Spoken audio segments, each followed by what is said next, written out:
ma mère m'aimait. Pendant que j'aime galère, je me souviens, ma mère m'aimait. Et moi je suis aux galères.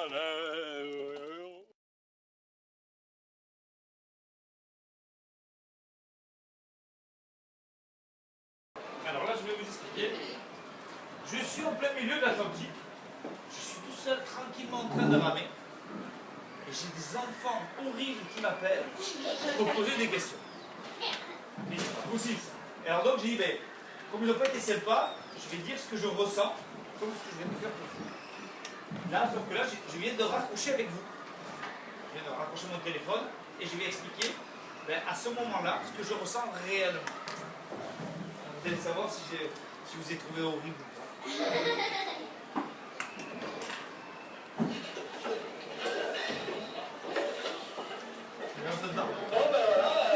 C'est sympa ça, je viens de raccrocher avec une classe de CM1 de Cayenne, a priori. Super sympa, des gamins qui posaient plein de questions, un petit peu toujours sur le même, mais c'était super sympa. Applaudissements après, et ainsi de suite. Ouais, ça fait un rayon de soleil dans notre journée. C'est vrai que les enfants sont avis de tout ce genre de choses. C'est vrai que le corps enseignant joue le jeu aussi, d'essayer d'expliquer, de savoir un peu comment ça se passe. Non, moi j'ai trouvé ça très très sympa et c'est aussi ça l'avenir, je dirais, de cette course. Voilà, donc petit moment d'émotion, c'était très sympa. Couronné par la venue de Pascal Teignard. Je ne savais pas qu'il était à Cayenne, le président de l'Aura, qui a malheureusement abandonné assez rapidement. Comme dit Damien, c'est quand même le premier skipper qui est arrivé de la traversée. Bon, il a pris un avion, triche. Voilà, mais en dehors de ça, ça me fait grand plaisir de le revoir à Cayenne. Bon, là du coup j'ai perdu un petit kilomètre parce que les courants sont contre moi. Mais c'est pas grave, un kilomètre c'est rien par rapport à tout ce qui me reste à faire. Mais le petit moment d'émotion que je viens de vivre était très très très sympa. Allez, on va voir les petits loups de mer. Ça, vous savez ce que je pensais de vous. Allez, je vais vous montrer des petites choses maintenant différentes. Je vais vous montrer d'autres choses. Tout à l'heure on a parlé des dangers. Maintenant c'est autre chose. On m'a demandé ce qu'était un cargo. Voilà, alors vous imaginez, vous êtes sur votre bateau tout petit et vous avez ça qui vous fonce dessus. Regardez, je suis tout près et il ne vous voit pas. Même si le coucher de soleil est beau, je suis en recul maximum, je ne peux pas faire plus. Mais là, c'est ce qu'on appelle le rail africain, donc ils vont ou tout à fait en bas ou sur Dakar. Il faut savoir que Dakar est le plus grand port d'Afrique occidentale, donc il y a énormément de bateaux qui amènent du pétrole, du gaz, du charbon, plein de choses. Et pour vous dire qu'il est tout près de moi.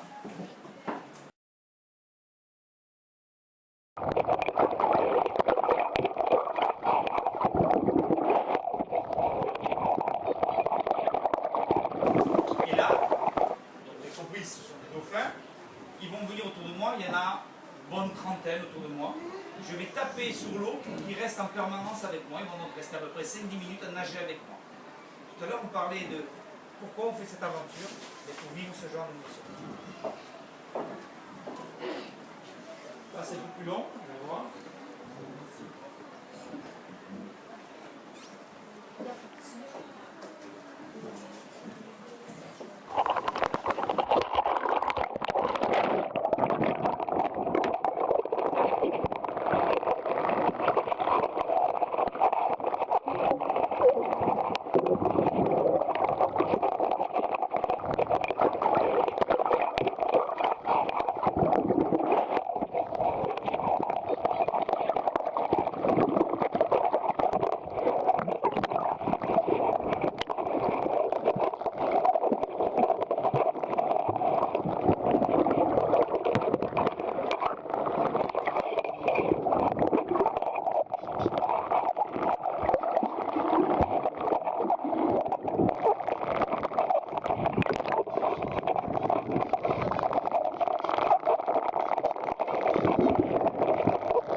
après, au niveau bien évidemment du poisson, je vois les 2 derniers en date.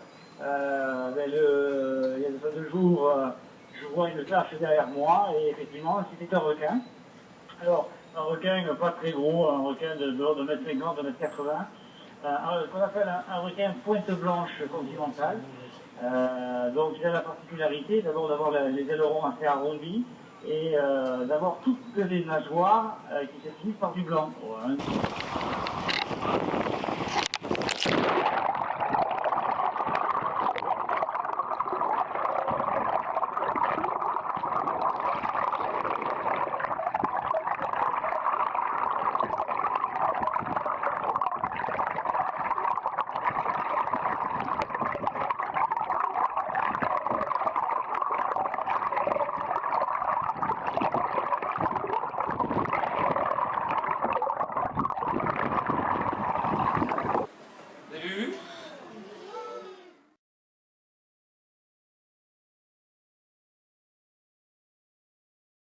D'accord. Regardez autour de lui le nombre de poissons qu'il a. Il a énormément de petits poissons. Pourquoi? Parce que ce requin-baleine, il se nourrit de quoi? Des poissons. Non. Des snacks. Non. Non. Alors, il se nourrit de tout petits animaux qu'on appelle du plancton. Oui, Donc, en vérité, il avale énormément d'eau et il rejette l'eau en gardant, comme dans un filtre, je dirais, ces petites particules. Donc, les autres poissons ne risquent rien. Vous voyez à côté de lui, il a un poisson rayé, on appelle ça un poisson pilote.